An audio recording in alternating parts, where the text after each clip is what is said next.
नमस्कार मेरे प्यारे साथियों, एक बार फिर से स्वागत है आपका आपके अपने YouTube चैनल विजय जी के में। हम पढ़ रहे थे राजस्थान के दुर्ग। क्या पढ़ रहे थे हम? राजस्थान के दुर्ग। राजस्थान के दुर्गों के बारे में जो हमने बेसिक जो जानकारी थी वो मैंने आपको पीछे के वीडियो में बता दी है। अब हम चालू कर रहे हैं, स्टार्ट कर रहे हैं सोनार का किला। देखो, सोनार किले के हम बारे में मैं आपको बता दूंगा। सोनार के किले के बारे में जो बेसिक जानकारी है वो देखो, हम देखते हैं। देखो, ये जो सोनार का किला है ये है कहाँ पे? ये सोनार का किला है जैसलमेर में। कहाँ पे है? जैसलमेर में। राजस्थान के जैसलमेर जिले में जो है ये सोनार का किला पड़ता है। अब देखो, इस सोनार के किले का निर्माण किसने करवाया था? इस सोनार के किले का निर्माण करवाया था जैसल भाटी ने। निर्माण किसने करवाया था?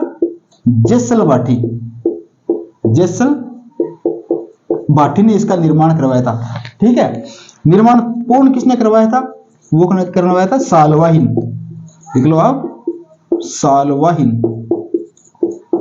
सालवाहिन ने इसका निर्माण पूर्ण करवाया था। निर्माण करवाया किसने था? जैसल भाटी ने निर्माण करवाया था। इसकी किसने रखी? नींव तो रखी जैसल भाटी ने। कब रखी थी? 1155 में। 1155 में तो नींव रखी थी और इसने सालवाहिन ने 1164 ईस्वी के अंदर 1164 में इसका निर्माण पूर्ण करवाया था। ठीक है। तो आपको पूछ ले कि निर्माण पूर्ण किसने करवाया था? सालवाहिन ने करवाया था 1164 में, और नींव रखी थी वो रखी थी जैसल भाटी ने। जैसलमेर का जो किला है इसको जैसलमेर का किला भी बोलते हैं, इसको सोनारगढ़ का किला भी बोलते हैं। जैसलमेर जिले में, हमारे जैसलमेर जिले में पड़ता है। अब देखो इसके बारे में क्या जानकारी है। देखो, ये जो किला है इस पे एक फिल्म बनी है। इस किले पे एक फिल्म बनी है, सत्यजीत रे ने, सत्यजीत नाम का है जो है, सत्यजीत रे ने फिल्म बनाई थी। क्या? सोनार का किला। तो आप सोनार का किला, तो अगर आपको कोई पूछ ले कि राजस्थान के कौन से किले के ऊपर फिल्म बनाई गई है, तो कौन से किले पे फिल्म बनाई गई है? सोनार के किले जैसलमेर पे है जो फिल्म बनाई गई है। किसने बनाई थी? सत्यजीत रे ने। कौन सी फिल्म का क्या नाम है? सोनार का किला। हाँ, तो देखो, अब देखो आगे क्या है। ये देखो कौन सी श्रेणी का है। मैंने बताया था कि शुक्र निधि ने दुर्गों के बारे में 9 श्रेणी बताई, तो इसकी श्रेणी क्या है? ये जो सोनारगढ़ का किला है इसकी क्या श्रेणी है? ये दानवन श्रेणी का है। दानवन गिरी, गिरी का मतलब पर्वती, और एरण, गिरी और एरण तीनों श्रेणी का है। अगर आपको कोई पूछ ले कि कौन सी श्रेणी का, दानवन हो गया आपका, गिरी हो गया आपका, एरण हो गया। ठीक है। इसका जो प्रवेश द्वार है वो क्या कहलाता है? इसका जो प्रवेश द्वार है वो कहलाता है अक्षय पोल। क्या? प्रवेश द्वार। ये हो गया आपका अक्षय पोल। ठीक। तो सोनारगढ़ के किले का प्रवेश द्वार क्या कहलाता है? अक्षय पोल कहलाता है। अब देखो आगे, देखो ये जो है राजस्थान का सर्वाधिक बुर्जों वाला दुर्ग है। क्या है? सर्वाधिक बुर्जों वाला दुर्ग है। सर्वाधिक बुर्जों वाला दुर्ग, बुर्जों वाला दुर्ग। तो आपको पूछ ले कोई कि राजस्थान में सर्वाधिक बुर्जों वाला दुर्ग कौन सा है, तो आपका हो गया सोनारगढ़ का किला। कितने बुर्ज है? 99 बुर्ज है। कितने बुर्ज है? 99 बुर्ज है। राजस्थान का दूसरा सहायक दुर्ग, राजस्थान का दूसरा सहायक दुर्ग लिख लो आप, राजस्थान का दूसरा सहायक दुर्ग। सहायक का मतलब लिविंग फोर्ट, सहायक दुर्ग। ठीक है। हाँ, तो यह है राजस्थान का जो है दूसरा सहायक दुर्ग। राजस्थान का पहला जो सहायक दुर्ग है वो गया आपका चित्तौड़गढ़ का फोर्ट। सहायक दुर्ग को बोलते हैं इंग्लिश में लिविंग फोर्ट, जहां पे लोग रहते थे। ठीक है। अब देखो इस किले के ऊपर एक किंवदंती, एक कहावत है कि गढ़ दिल्ली, गढ़ आगरा, अधगढ़ बीकानेर, बलोच चिनायो भाटिया, गढ़ लो जैसलमेर। मतलब ये जो है एक इतिहासकार है वो इसके बारे में बोल रहा है कि गढ़ तो दिल्ली भी है। क्या है? गढ़ तो दिल्ली में भी है, गढ़ आगरा में भी है, और एक अधगढ़ बीकानेर, मतलब एक इसको बीकानेर का जो जूनागढ़ का किला है उसको अधगढ़ की संज्ञा दी है। किसकी? अधगढ़ बीकानेर। मतलब अधगढ़ यानी आधा गढ़ है जो आपके बीकानेर में भी है। लेकिन ये जो आपका जैसलमेर का जो किला है सोनारगढ़ का, ये इन किलों से भी अत्यधिक सुंदर बताया है इसने, अबुल फजल ने। तो क्या बताया है इसको? बीकानेर वाले जो सोनारगढ़ का किला है इनको दिल्ली, आगरा और बीकानेर वाले से भी सुंदर बताया। तो ये इतिहासकार ने कहा है कि गढ़ दिल्ली, गढ़ आगरा, अधगढ़ बीकानेर, बलोच चिनायो भाटिया, गढ़ लो जैसलमेर। ठीक है। तो एक किंवदंती है, ये भी इसके बारे में भी आपको थोड़ा ध्यान में होना चाहिए। अब देखो इस दुर्ग की क्या खास बात है, इस दुर्ग में चूना सीमेंट इनका प्रयोग नहीं हुआ है, इस दुर्ग में मिट्टी का प्रयोग हुआ है। किसका? मिट्टी का प्रयोग हुआ है। इस दुर्ग की जो छत है वो लकड़ी की बनी हुई है। आपको पूछ ले कि सोनारगढ़ का किला है, इसकी जो छत है वो किसकी बनी हुई है, तो लकड़ी की छत है, इसके अंदर लकड़ी की छत बनी हुई है। ठीक है, तो सोनारगढ़ के किले में लकड़ी की छत बनी हुई है।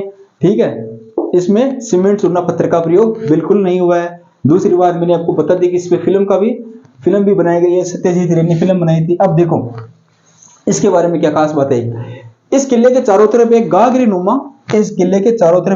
नुमा एक परकोटा है। ठीक है, ये जो किला है इसके चारों तरफ एक गागरी नुमा एक परकोटा है, जिसको क्या बोलते हैं, जिसको घाघरा कोट बोलते हैं। इंपोर्टेंट क्वेश्चन है, यहां से एग्जामिनर क्वेश्चन पूछता है, क्या बोलते हैं, घाघरा कोट। घाघरा कोट बोलते हैं, क्वेश्चन आया भी एग्जाम में, याद रखना।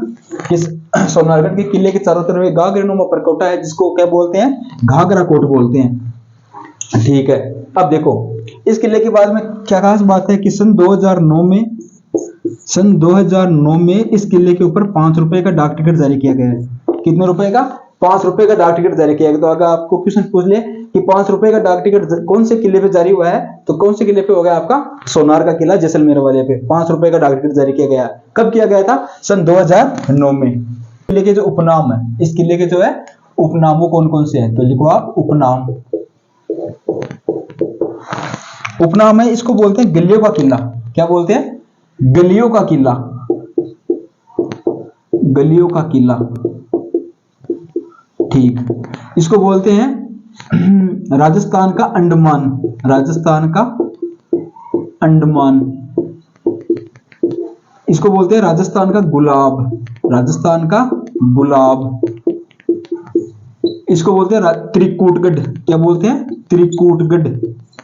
त्रिकूटगढ़ ये कौन सी पहाड़ी पे बना हुआ है? त्रिकूट पहाड़ी पे। कौन सी पहाड़ी पे? त्रिकूट पहाड़ी पे बनने होने के कारण त्रिकूटगढ़ बोलते हैं इसको, त्रिकूट पहाड़ी पे। ठीक, अगला कौन सा हो गया? अगला आपका हो गया स्वर्णगढ़। ठीक है, एक क्वेश्चन आएगा आपके, एक तो आएगा स्वर्ण, ये तो हो गया आपका जालोर, ये तो आपका क्या हो गया, जालोर, और ये है स्वर्ण, ये आपका स्वर्णगढ़ कौन सा हो गया? सोनार जैसलमेर वाला। तो ये आपको बाद में बताऊंगा मैं, जब जालोर का किला पड़ेगा तब। ठीक है, तो ये इसके प्रमुख उपनाम। से तो बहुत सारे उपनाम है, लेकिन जो एग्जामिनर क्वेश्चन पूछता है वहां से कि गलियों का किला कौन सा है, राजस्थान का अंडमान कौन सा है, राजस्थान का गुलाब, त्रिकूटगढ़ और स्वर्णगढ़, तो ये इसके प्रमुख उपनाम है। अब देखो अगला, इसके बारे में और क्या खास बात है इस किले के बारे में। देखो इस किले पे एक लक्ष्मी नारायण जी का मंदिर भी स्थित है। इस किले में एक लक्ष्मी नारायण जी का मंदिर भी स्थित है, तो इसके बारे में आप थोड़ा ध्यान होना चाहिए। लक्ष्मी नारायण जी का मंदिर, लक्ष्मी नारायण जी का मंदिर मैं शॉर्ट में लिख रहा हूं। ठीक है, और एक इसमें जीनभद्र सूर्य संग्रहालय भी स्थित है, ये भी याद रखना। अगर आपको कोई क्वेश्चन पूछ ले कि राजस्थान के कौन से किले में जीनभद्र सूर्य संग्रहालय स्थित है, तो आपका हो गया सोनार का किला। तो लिखो जीनभद्र सूर्य संग्रहालय। जीनभद्र सूर्य संग्रहालय, संग्रहालय मतलब म्यूजियम, ये भी आप थोड़ा ध्यान में होना चाहिए। इसको आप अपने हिसाब से लिख लेना, मैं ऐसे शॉर्ट में लिख रहा हूं। हाँ, तो इसके बारे में देखो अगली जो जानकारी है, इस जो किला है ये सोनार का किला, यहाँ पे एक है बादल महल बने हुए हैं। यहाँ पे बादल महल बने हुए हैं। कौन से महल? बादल महल बने हुए हैं इस पे। और इसका नाम जो है ये किसके पास है? ताजिया टावर के पास है। किसके पास है? ताजिया टावर। क्वेश्चन आता है एग्जाम में सीधा सीधा कि राजस्थान में ताजिया टावर कहाँ पे है, तो ताजिया टावर हो गया जैसलमेर में। कहाँ पे है? जैसलमेर में। कौन से किले के पास में है? सोनार के किले के। सोनार के किले में भी किसके पास में है? बादल महल के पास में। यहाँ से क्वेश्चन पूछता है कि राजस्थान में सबसे ऊंचे बादल महल कहाँ पे है। राजस्थान में जो है सबसे ऊंचे बादल महल कहाँ पे है, तो ये आपके हो गए जैसलमेर में। कहाँ पे हो गए? जैसलमेर में। लिखो सबसे ऊंचे बादल महल। बादल महल नागौर में भी आपके बादल महल, आपके कुंभलगढ़ में भी आएगी, वो मैं आपको आगे बताएंगे। सबसे ऊंचा बादल महल, ऊंचे बादल महल, ये आप याद रखना थोड़ा, बादल महल, क्योंकि बादल महलों से बहुत प्रकार के क्वेश्चन बनते हैं। तो ये थोड़ा आप याद रखना कि राजस्थान में सबसे ऊंचे बादल महल है वो कौन से किले में है? सोनार के किले में। ठीक है, अब देखो इस किले के बारे में एक और क्या खास बात है। ये जो किला है ये ढाई शाखा के लिए प्रसिद्ध है। किसके लिए प्रसिद्ध है? ढाई शाखा के लिए प्रसिद्ध है। ढाई साका। अब देखो ये साका क्या होता है, पहले इसके बारे में मैं आपको जानकारी देता हूँ।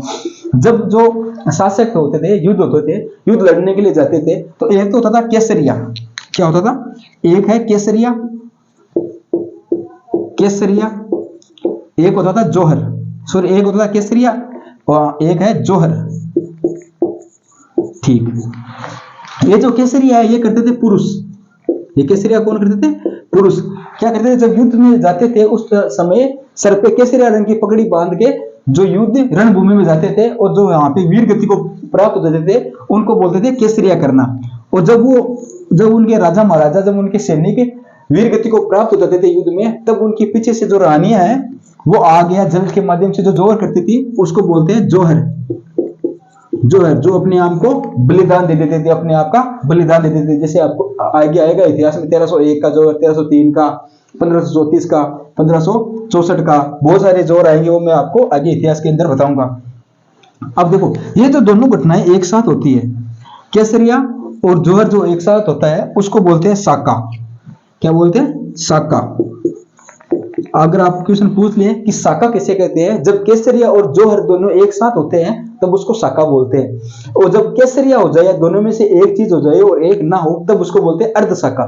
ठीक है, तो ये जो जैसलमेर का जो किला है ये ढाई साका के लिए प्रसिद्ध है। किसके लिए प्रसिद्ध है? ढाई साका के लिए प्रसिद्ध है। एग्जाम में क्वेश्चन पूछता है कि राजस्थान का कौन सा जो किला है वो ढाई साका के लिए प्रसिद्ध है, वो है सोनारगढ़ का किला। कैसे ढाई साका के लिए? देखो इसमें दो तो पूरे पूरे केसरिया भी हो गया, जोहर भी हो गया, तो दो साका तो इसके अंदर पूरे पूरे हो गए। लेकिन जो अंतिम साका था लूणकरण भाटी के काल के अंदर 1550 के अंदर, उसमें क्या हुआ? केसरिया तो हुआ लेकिन जोहर नहीं हुआ। क्या हुआ? केसरिया तो हुआ लेकिन जोहर नहीं हुआ, इसलिए ये अर्ध साका हो गया। तो इसलिए जो जैसलमेर है, जो सोनारगढ़ किला है, वह ढाई साका के लिए प्रसिद्ध है। तो देखिए अब मैं जो आपको बताऊंगा कि जो इस सोनारगढ़ किले में ढाई साके हुए थे वो किसके काल में हुए थे। ठीक है, तो उसके बारे में थोड़ी जानकारी ले लेते हैं ताकि आपको पता रहे। जो पहला साका हुआ था, प्रथम साका हुआ था, वो हुआ था 1311 में, 1311-12 में। ठीक है, प्रथम साका कब हुआ था? 1311 में। किसके काल में हुआ था? इसका स्थानीय शासक कौन सा था? स्थानीय शासक था दुद्धा भाटी। कौन सा? दुद्धा भाटी। ठीक है, स्थानीय शासक का क्या नाम था? दुद्धा भाटी। ठीक, आक्रमण किसने किया था? आक्रमण किया था अलाउद्दीन खिलजी ने। अलाउद्दीन खिलजी। इस टाइम अलाउद्दीन खिलजी राजस्थान के लगभग जगहों पे उसने आक्रमण किया था। चित्तौड़, जालोर, बाड़मेर, सिवाना के अंदर लगभग आक्रमण किया था। तो 1311 के 12 के अंदर इसने जैसलमेर में भी आक्रमण अटैक कर दिया था अलाउद्दीन खिलजी ने। तब स्थानीय शासक कौन सा था? दुद्धा भाटी। इसके काल में हुआ था प्रथम साका। क्या हुआ था? फर्स्ट साका। अगला देखो, अगला जाए सेकंड साका। प्रथम यहाँ पे लिखा सेकंड। सेकंड जो साका हुआ था वो हुआ था मूलकरण भाटी के। मूलकरण भाटी। मूलकरण भाटी। भाटी क्यों लगाते हैं यहाँ पे? भाटी राजवंश था। भाटी क्या? भाटी राजवंश था। यह हुआ था 1370 के अंदर। 1370 के अंदर हुआ था। ठीक है, तो क्या नाम था? अच्छा, मैंने मूलकरण भाटी, सॉरी ये गलत हो गया थोड़ा इसके बारे में। ये था दुद्धा भाटी, सेकंड में दुद्धा भाटी था, सॉरी इसके बारे में थोड़ा। ये होता दुद्धा भाटी। कौन सा? दुद्धा भाटी। और यहाँ पे था मूलकरण भाटी। यहाँ पे जो था मूलकरण भाटी। ठीक है, तो मूलकरण भाटी जो था उसने फर्स्ट साके के अंदर था स्थानीय शासक, और दूसरा था दुद्धा भाटी 1370 में। ठीक है, अगला था तीसरा साका, थर्ड साका, उसमें था लूणकरण। लूणकरण भाटी के काल में हुआ था तीसरा साका। किसके काल में? लूणकरण भाटी के काल में। कब हुआ था? 1550 के अंदर। इसके टाइम में क्या हुआ था? इसके टाइम तो हुआ था जो केसरिया तो हो गया था। क्या हो गया था? केसरिया हो गया था, लेकिन जोहर नहीं हुआ। लेकिन जोहर नहीं हुआ, तो इसके लिए जैसलमेर जो है ढाई साके के लिए प्रसिद्ध है। ठीक है, केसरिया तो हुआ लेकिन जोहर नहीं हुआ, इसके लिए ढाई साके के लिए प्रसिद्ध है। उसमें जो है, हाँ, तो ये जो बेसिक जानकारी थी वो मैंने आपको बता दी। सोनारगढ़ का जो किला है उसके बारे में जो जहां से क्वेश्चन बनते हैं एग्जाम में महत्वपूर्ण, इसके बारे में जो हम जब जैसलमेर का जो इतिहास पढ़ेंगे तब हम डिटेल से पढ़ेंगे। दुद्धा भाटी की, लूणकरण भाटी, मूलकरण भाटी, इनके बारे में डिटेल से पढ़ेंगे। अलाउद्दीन खिलजी, और ये जो अलाउद्दीन खिलजी के बारे में मैं आपको आगे से बता दूंगा। अलाउद्दीन खिलजी का जो चाचा जी थे वो था जलालुद्दीन खिलजी, जिसका जो कार्यकाल था 1290 से 1296 में। 1296 के अंदर जो है अलाउद्दीन खिलजी अपने चाचा जलालुद्दीन खिलजी की हत्या करके खुद स्वयं शासक बन जाते हैं। तो इसके बारे में हम डिटेल से पढ़ेंगे।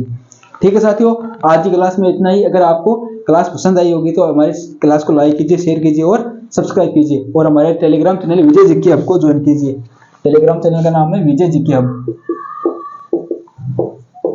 विजय जीके हब। यहाँ पे आपको लगातार जो यहाँ पे क्लासें हो रही है इसकी क्यूज आपको मिलती रहेगी, और जो वैकेंसी की जो जानकारी अपडेट है वो भी आपको मिलती रहेगी। और जो बेस्ट हिस्से की तैयारी कर रहे हैं छात्र उनके लिए ये क्लास अति महत्वपूर्ण होने वाली है, क्योंकि यहाँ से बेसिक से लेके हम चल रहे हैं। ठीक है साथियों, धन्यवाद।